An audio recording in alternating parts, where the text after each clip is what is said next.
السلام علیکم ورحمۃ اللہ وبرکاتہ۔ کیا حال ہے آپ لوگوں کا؟ الحمدللہ اللہ کے فضل و کرم سے آپ سب ایمان کی بہترین حالت میں ہوں گے، تو یہی دعا بھی ہے۔ چلو دعا کے ساتھ پھر مزید آگے ہم بڑھتے ہیں اپنے قاعدے کی جانب۔ رب اشرح لی صدری ویسر لی امری واحلل عقدۃ من لسانی یفقہوا قولی۔ آج الحمدللہ ہم سیکھیں گے لام کا بیان، جو کہ ہمارے کورس کا نام کیا ہے؟ شارٹ تجوید کورس نہیں ہے، جو الحمدللہ اس کے اندر آپ لوگوں کو مل جائے گا میرے اسی چینل پر۔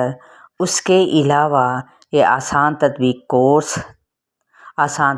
کورس تطبیق کے ساتھ وہ بھی اس چینل پہ مل جائے گا الحمدللہ۔ اور اس کے علاوہ جو یہ ہم کورس کر رہے ہیں نیو ایڈیشن قرآنی قاعدہ کورس، تو یہ بھی آپ لوگوں کو ساتھ ساتھ مل رہا ہے۔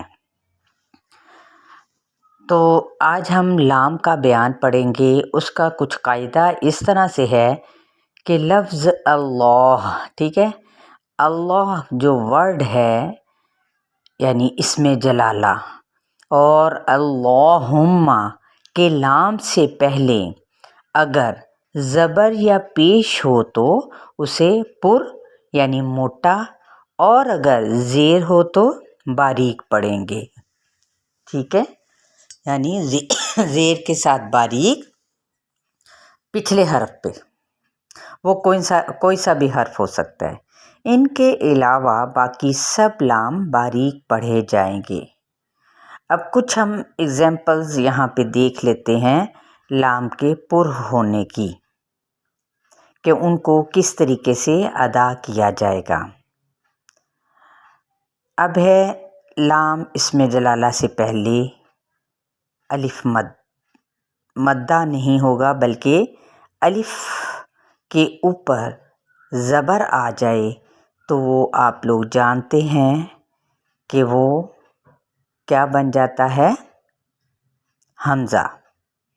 خالی ہو تو الف، اوپر کوئی حرکت اوپر یا نیچے جزم کی علامت ہو یا زبر کی ہو یا پیش کی ہو یا زیر کی ہو تو وہ کیا ہے؟ حمزہ بن جاتا ہے، یعنی حمزہ زبر آ۔